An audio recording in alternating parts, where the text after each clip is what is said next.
이번에는 로마자 표기법으로 적어보기 살펴보도록 할게요. 자, 우리 이거 두꺼비 있죠? 예, 두꺼비 한번 다 써보셨죠? 예, 두꺼비 어떻게 쓰느냐 하면 요 D, U, 그 다음에 K, K, E, O, B, I 이런 식으로 써주시면 되는 거예요. 앞에는 이제 당연히 그였죠 소문자여야겠죠. 예, 두꺼비는 그게 아니니까 고유명사가 아니니까 이런 식으로 써주셔야 맞습니다. 자, 기름역 있죠. 예, 기름역 써보면 어떻게 됩니까? 요거는 이제 지명이네요. 그러니까 고유명사니까 대문자로 써주시고요. 그 다음에 음인데 요게 연철이 되죠. 그 연음으로 발음이 됩니다. 그래서 이게 제가 지금 요거 로마자 표기법 하면서 제가 말씀을 드려야 할 것은, 우리 표기를 갖다가 로마자로 옮기는 것이 아니라 발음을 갖다 옮기는 거예요. 발음. 그래서 발음대로 써주셔야 맞습니다. 기름, 이렇게 해보면, 그래서 요게, 발음은 이제 기름으로 나죠? 발음은 기름으로 나니까, 기름이 아니라, 기름으로 나니까, 예, 이렇게, 이렇게, G-I-R-E-U-M, 이런 식으로 써주셔야 맞습니다. 자, 그래서 이제 로마자 표기법 이제 처음 생겼을 때 교통 표지판이나 이런 거를 로마자 표기법에 따라 다 맞춰야 되기 때문에 거의 뭐 조 단위의 돈이 들었습니다. 엄청난 돈이 들어가지고 표지판이라든지 이런 거 다 고친.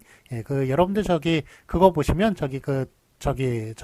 지하철역이나 이런 데 보시면 다 제가 지금 말씀드린 대로 요거 다 써져 있을 거예요. 예, 이렇게 고치느라고 돈이 되게 많이 들었다는 이야기를 들었습니다. 자, 다음에 무릎 있죠? 예, 무릎은 어떻게 적어야 됩니까? 요것도 이제 그거니까 일반 명사니까 소문자로 적어주시고 무릎. 예, 그 다음에 은은 EU로 적기로 했죠? 예, 그러니까 EU로 적어주시고 뒤에 P 이런 식으로 적어주셔야 맞고요. 그 다음에 국민 있죠? 예, 국민은 발음 어떻게 됩니까? 국민 이렇게 나죠? 국민. 예, 이런 식으로 나니까 요거 미음입니다. 국민. 예, 이렇게 되니까 어떻게 써줘야 되겠습니까? 요거 G-U-N-G 그 다음에 M-I-N 이런 식으로 써줘야 맞겠죠? 국민. 예, 그래서 하여간 이거는 그거네요. 비음화네요. 자음동화 중에 비음화가 일어난 국민 이렇게 써주셔야 맞습니다. 그다음에 국가 있죠. 국가는 요거는 이제 된소리 대기 현상이 일어나는군요. 예, 그래서 국가 이런 식으로 발음되죠. 자, 그래서 이거 원래 적자면 어떻게 적어야 되겠습니까? 이거 발음대로 그 다음에 까는 KKA니까 이렇게 적어주셔야 맞는데, 자, 요게 보세요. KKK가 3개가 연속이 되는군요. KKK는 그렇게 보기에도 이렇게 3개가 연속이 되니까 좀 보기가 싫을 뿐더러 또 KKK 단이라고 미국의 쿠클러스 클랜이라고 그래가지고 흑인들을 잡아 죽이는 아주 무자비한 집단, 백인 집단, 요걸 또 KKK 단이라고 얘기를 하게 됐죠. 예, 그렇기 때문에 나쁜 게 연상이 되기도 하고 보기도 싫고 그렇기 때문에 요렇게 지금 비음화나 아니면 연음 같은 경우에는 이렇게 표기에 반영을 하지만 이렇게 된소리 대기 현상 있죠? 예, 무성음과 무성음이 만났을 때 안울림 소리와 안울림 소리가 만났을 때 뒤에 있는 것이 된소리가 된다라는 한국의 된소리 대기 현상이 있는데요. 이것은 표기에 반영을 안 하기로 했습니다. 그래서 비음화라든지 연음이라든지 이런 것들은 연음화라든지 이런 것들은 표기에 반영을 합니다만 로마자 표기법에 반영을 합니다만 국가같이 이렇게 된소리 대기 현상은 표기에 반영을 안 한다. 그래서 요거 틀리고요. 어떻게 적어주셔야 맞느냐 하면 국가 이런 식으로 K 요 표기대로 GA 요거는 표기를 반영을 하는 거예요. 국가 이런 식으로 적어주셔야 맞다는 것. 예, 요거는 좀 된소리 대기 현상은 좀 특이하다는 것 기억해 주시기 바랍니다. 그 다음에 해돋이 있죠? 해돋이 같은 경우는 요거는 이제 국외음하네요. 해돋이 이렇게 발음 나죠? 해돋이 이런 식으로 발음 나니까 어떻게 적어주셔야겠어요? A입니다. 그 다음에 DO, 그 다음에 JI, 예, J 이렇게 쓰겠습니다. JI 이런 식으로 써주셔야 맞습니다. 국외음하는 표기에 반영합니다. 그 다음에 조타 있죠? 조타는 자리가 없으니까 저 위에다 쓸게요. 조타는 표기가 조타 히읗 있지만 발음은 이렇게 축약이 돼서 좋다 이런 식으로 나죠? 예, 그러면 이 축약 현상 표기에 반영합니다. 그래서 어떻게 적어줘야겠습니까? 좋다 이런 식으로 적어주셔야 맞습니다. 자, 그래서 다시 한번 이제 로마자 표기법에 대해서 말씀을 드리자면, 요거는 로마자 표기법은 한글 표기를 갖다가 로마자로 옮기는 것이 아니라 발음을 갖다가 로마자로 옮기는 것이다 라는 것 기억해 주시고요. 그 다음에 발음도 다른 그 음운 현상 같은 경우에는 표기에 반영을 하지만 된소리 대기 현상은 표기에 반영을 안 한다는 것 같이 기억해 주시기 바랍니다. 자, 그러면 우리 한글 맞춤법과 표준어 규정 다시 돌아와서요. 이제 초점부터 이제 살펴보도록 하겠습니다. 자, 이거 발음 초점이라고 나죠? 이거 사이시옷에 관련된 문제인데요. 초점이 맞나요? 초점이 맞나요? 자, 그러면 이제 사이시옷에 관련된 문제니까 사이시옷에 대해서 좀 말씀을 드리도록 하겠습니다. 자, 여기 사이시옷이 요게 어떨 때 나느냐 하면 뒤가 된 소리가 나든지 아니면은 뒤에 니은이 덧붙든지, 니은이 덧붙든지, 앞뒤에 니은이 덧붙든지, 요렇게 할 때 사이시옷이, 사이시옷을 붙일 수 있는 거예요. 다시 한번 말씀드리면, 뒤가 된 소리가 나거나, 아니면은 니은이 덧붙거나, 니은이 덧붙거나, 이럴 때, 된 소리, 사이시옷을 붙일 수가 있습니다. 자, 요것과 함께 또 사이시옷이, 이게 합성어일 때, 어근과 어근이 합쳐진 합성어일 때 요게 사이시옷이 붙는데요. 합성어일 때도 이게 고유어 고유일 때, 즉 신해와 가 이런 식으로 고유어와 고유어가 이루어졌을 땐 사이시옷 붙을 수 있고요. 고유어와 한자어일 때도 붙을 수 있고 한자어와 고유일 때도 붙을 수가 있는데 한자어로만 이루어진 것은 붙을 수가 없습니다. 그래서 이게 제가 지금 사이시옷을 말씀드리면서 대단히 많은 규정에 대해서 지금 말씀을 드렸는데, 자, 다시 한번 정리하자면, 자, 사이시옷은 어떨 때 붙는다고요? 뒤가 된 소리가 나거나 니은이 덧붙거나 니은이 덧붙을 때 붙는다.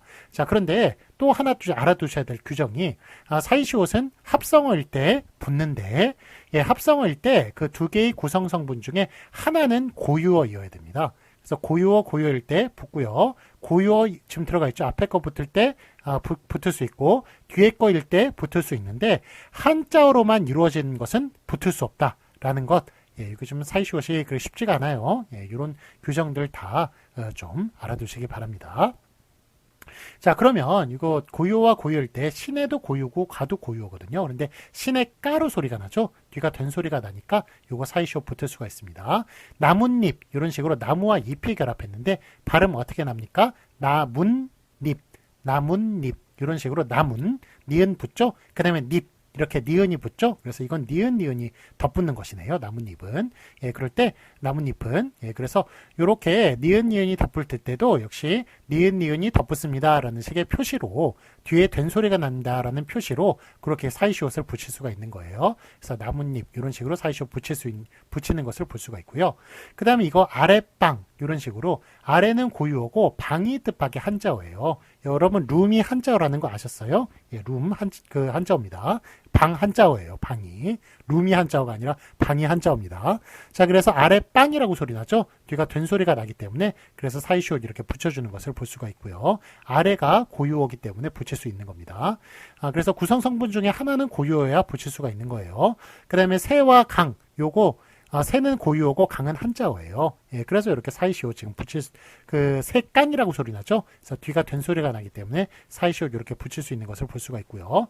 그 다음에 한자어와 고유어일 때, 뒤가 고유어일 때, 또 사이시옷 붙일 수 있습니다. 기대값이라고 소리 나는군요. 기대값. 그래서 요거 뒤에 된 소리가 나니까 뒤 값이 고유어니까 사이시옷 붙여서 기대값 이런 식으로 사이시옷 붙는 것을 볼 수가 있고요. 등교길 길이 고유어죠. 등교는 한자어고 어쨌든 길이라고 그렇게 등교길이라고 이렇게 된 소리가 나니까 그래서 사이시옷 이렇게 붙일 수 있는 것을 볼 수가 있습니다. 자, 그런데 한자와 한자일 땐 붙을 수가 없다. 둘 중에 두 개의 구성 성분 중에 하나는 고유어이어야 되는데 둘 다 고유어이거나 그런데 둘 다 한자일 때는 붙을 수 없다라는 거 말씀을 드렸습니다. 자, 그래서 개수 있죠. 개도 한자어고 수도 한자어예요. 그런데 발음은 개수 이런 식으로 뒤가 수로 소리가 나서 사이시옷 붙여야 될 것 같습니다만 요거 둘 다 한자어니까 붙일 수가 없습니다. 기차도 한자어고 간도 한자어예요. 그래서 기차간이라고 소리가 납니다만 사이시옷 붙일 수 없는 걸 볼 수 있고요. 그 다음에 전세도 한자어고 방도 한자어인데 전세빵이라고 소리가 납니다만 이렇게 사이시옷 붙일 수 없는 것을 볼 수가 있습니다. 자, 그래서 초점과 초점 이렇게 보시면은 요거 지금 요 사이시옷, 예, 지금 초도 한자어고 점도 한자어예요. 그래서 발음은 초점 이런 식으로 뒤가 된 소리가 납니다만 둘 다 한자어기 때문에 사이시옷 이렇게 붙일 수가 없는 것을 볼 수가 있습니다. 그래서 맞는 것은 초점이 앞에 게 맞습니다. 요 초점이라고 쓴 것 여러분 많이 보셨죠? 그렇지만 요거 틀린 표기가 되겠습니다. 자, 그래서 다시 한 번 말씀드리면 한자와 한자어에서 사이시옷이 들어가는, 다시 한 번 말씀드린 게 아니라, 자, 요거 지금까지 정리를 말씀을 드렸는데, 단 요게 여러분들이 좀 헷갈리시는 게 한자어 한자어일 때는 원래 사이시옷 붙일 수 없습니다만 여기에 사이시옷이 들어가는 예외가 6개가 있어요. 뭐가 있냐면 곡간, 착간, 퇴간, 셋방, 횟수, 숫자 요 6개가 그것입니다. 예, 그래서 이렇게 6개가 예외적으로 있다는 것.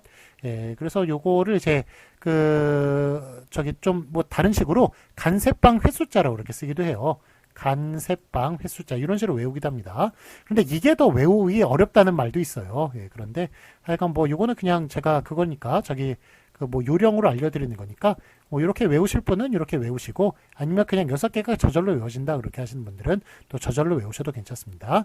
간이 3개죠. 즉 곡간, 착간, 퇴간이기 때문에 간셋 들어가고요. 셋방 들어가고요. 그 다음에 횟수 들어가고 그 다음에 숫자 이렇게 들어갑니다. 그래서 간셋방, 횟수자 이런 식으로 외우는 사람도 있으니까 요거 그냥 뭐 여러분들이 편하시면 요것도 하나의 방법이 될 수가 있겠습니다. 자, 그런데 또 하나 이제 말씀을 드려야 될 게, 자, 요게 셋방 있죠? 셋방은 요게 사이시옷이 들어가요. 근데 위에다 보시다시피 요 전셋방 있죠? 요거는 요 셋방에 전자 하나 더 들어갔네요. 그런데 요거는 사이시옷이 못 붙네요. 그 다음에 기착간 있죠? 요거 기착간은 요거 사이시옷 못 붙습니다만 착간 요거는 또 사이시옷이 또 붙네요. 요거는 사이시옷이 붙고 두 글자는 사이시옷 붙고 요거 이렇게 세 글자는 또 사이시옷 못 붙는다는 이런 엉뚱한 규정. 예, 그래서 여러분들이 여러분들은 이제 시험을 보셔야 되니까 제가 시험이라고 하는 것은 저 그걸 얘기하는 거예요. KBS 항고 능력 시험이나 아니면 공무원 시험 뭐 이런 거를 얘기를 하는 겁니다. 여기에서 지금 요 6개가 단골 문제로 나와요.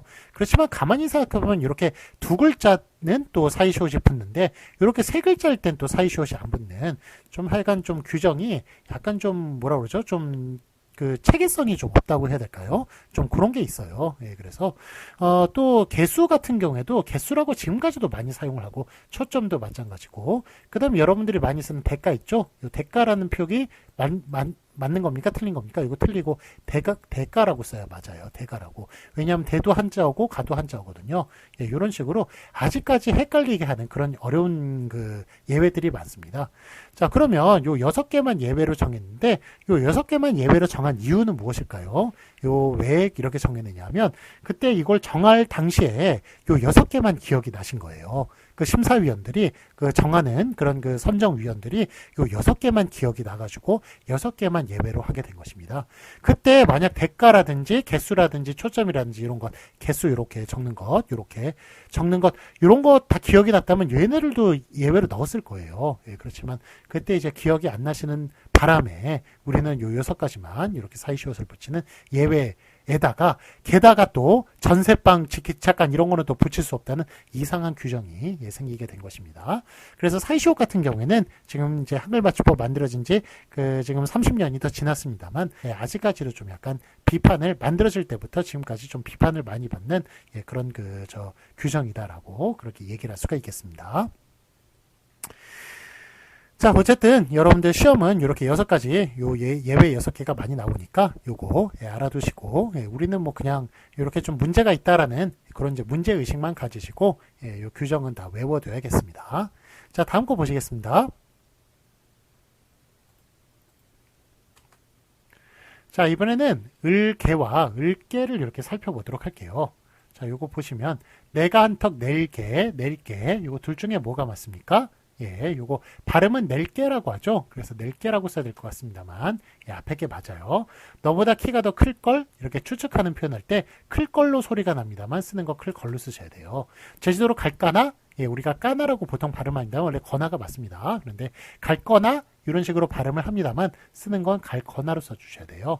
자, 그래서 여기서 드리고 싶은 말씀은 리을까, 리을소냐, 리을꼬만 제외하고 된 소리로 끝난 어미가 없어요. 예, 그래서 이거 여러분들 좀 많이 틀립니다. 내가 할게 이렇게 약속하는 식으로 내가 낼게 이런 식으로 많이 쓰십니다만 쓰는 것 어떻게 써줘야 된다? 저 발음은 낼게라고 하더라도 쓰는 것은 낼게, 리을게라고 쓰셔야 되는 겁니다. 갈 거나 글, 걸, 낼게 이렇게 된소리로 끝나는 어미 없어요. 예, 그러니까 리을까, 리을소냐, 리을꼬 이렇게 의문형 어미 이런 게 몇 가지만 빼놓고는 저희 된소리로 끝나는 어미 없으니까 낼게, 글, 걸, 갈 거나 이런 식으로 써주시고요. 여러분들 많이 틀리는 것 뭐뭐 할지어다 라는 식으로 발음하죠. 그렇지만 쓰는 거 어떻게 써야 됩니까? 뭐뭐할 지어다, 뭐뭐할 지언정이라고 발음을 합니다만 뭐뭐할 지언정 이런 식으로 써줘야 맞는 것입니다. 자, 그래서 리을 개가 멋쟁이와 멋장이를 살펴보도록 하겠습니다. 자, 이거 쟁이와 장이는 여러분들 구분하실 수 있으시죠? 아마 중고등학교 시절에 배우셨을 것 같은데요. 기술을 가진 사람한테는 장이를 붙인다. 그렇지 않은 것은 쟁이를 붙인다라는 것 기억하시리라 생각을 합니다.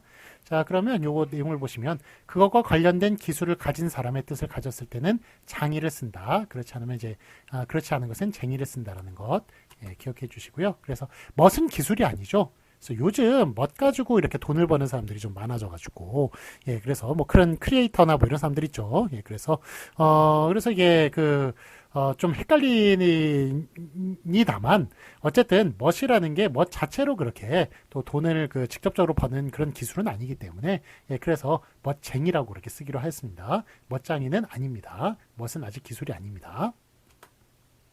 자, 미쟁이, 미장이 이런 말이 있는데요. 여러분들 미장이가 어떤 분인지 아세요? 여러분들 벽을 보세요. 벽을 보시면 벽이 다 평평하잖아요. 그 평평한 거 누가 하셨을까요? 요거 저 미장이라는 분들이 요 시멘트 흙손에다가 시멘트 모래하고 섞은 물하고 섞은 걸 이제 열심히 바르시는 거예요. 벽에다가. 그래가지고 그걸 평평하게 이렇게 만듭니다. 평평하게 이렇게 펴는 거예요. 그 펴는 기술, 보통 어려운 기술이 아니에요. 대단히 좀 어려운 기술인데, 하여간 그렇게 평평하게 하는 그런 기술을 가지신 분들, 그런 분들을 미장이라고 이렇게 부르는 거예요. 그분들은 기술이기 때문에 미장이라고 하는 게 맞습니다. 자, 개구쟁이, 개구장이. 자, 개구가 기술일까요? 아닐까요? 개구는 기술이 아니죠. 그렇기 때문에 개구쟁이라고 그렇게 써야 맞고요. 자, 그러면 양복쟁이, 양복쟁이. 이거 둘 중에 뭐가 맞을까요? 요거는 이거 둘 다 맞습니다. 그런데 이게 뜻이 달라요. 양복쟁이 같은 경우는 양복을 멋있게 입은 사람을 좀 이렇게 비하하여 이르는 말, 그걸 양복쟁이가 되겠고, 그 다음에 양복장이는 양복을 만드는 사람들이죠. 그래서 뭐 맞춤 양복하는 그런 양복을 만드는 사람들을 양복장이라고 이렇게 부르는 겁니다. 그래서 이거는 둘 다 맞아요. 그런데 쓰임새가 다르다는 것, 용법이 다르다는 것 기억해 주시기 바랍니다. 자, 다음에 이번엔 점 있죠? 점쟁이가 맞나요? 점장이가 맞나요? 점은 기술일까요? 아닐까요? 요거 점쟁이가 맞습니다. 그래서 뭔가 기술도 좀 양성적인 그런 기술이어야지 좀 음성적인 기술은 기술로 치지 않는다. 그래서 점쟁이가 맞고요. 자, 뭐 참고적으로 드리는 말씀, 여러분들 점이라는 거 있죠? 점 보는 거 어떻게 생각하세요? 점은 저는 되도록이면 안 보셨으면 좋겠어요. 왜냐하면 점을 한번 이렇게 잘못 봤다가는 거기에 매여가지고 나는 이렇게 살 것이다라고 그렇게 자기 스스로를 묶어버려서 평생을 그렇게 사는 사람 제가 많이 봤습니다. 그래서 여러분들 얼마나 지금 나이가 20대 초반이고 얼마나 무궁무진해요. 앞으로 사실 날이 여러분에게 가진 가능성은 무궁무진합니다. 어마어마한 일 여러분들이 하실 수가 있어요. 그런데 그 점에 딱 묶여가지고 자기 평생에 이렇게 묶여버리고 뭐 40대 50대 보신다 하더라도 그 이후로 살 세계가 아주 무궁무진해요. 그런데 그걸 갖다가 다 자기 스스로 막아버리고 평생에 그 점에 얽매여가지고 이렇게 사는 그런 게 도대체 이게 참 얼마나 끔찍한 일입니까? 그래서 장난으로라도 점을 좀 안 보셨으면 좋겠다는 생각이 들어요. 여러분들 꿈을 꾸시고 비전을 가지시고 그렇게 하시는 것에 따라서 여러분 인생은 달라지고 좋아지고 그럴 수 있습니다. 좋아집니다. 이거는 제가 분명히 말씀을 드리고 싶어요. 그래서 어쨌든 이렇게 양성적인 기술만 그렇게 기술로서 인정해서 장의를 붙여주고 점은 기술로 인정하지 않아서 쟁이라고 이렇게 붙인다는 것 기억해 주시기 바랍니다. 오늘은 여기까지 이제 수업을 하도록 하겠습니다. 제가 1교시를 좀 짧게 해서 2교시, 3교시는 약간 좀 길게 그렇게 수업을 하였습니다. 다음에는 좀 시간을 좀 최대한 이렇게 맞추도록 노력할게요. 자, 오늘 수고 많으셨고요. 다음 주에 뵙겠습니다. 감사합니다.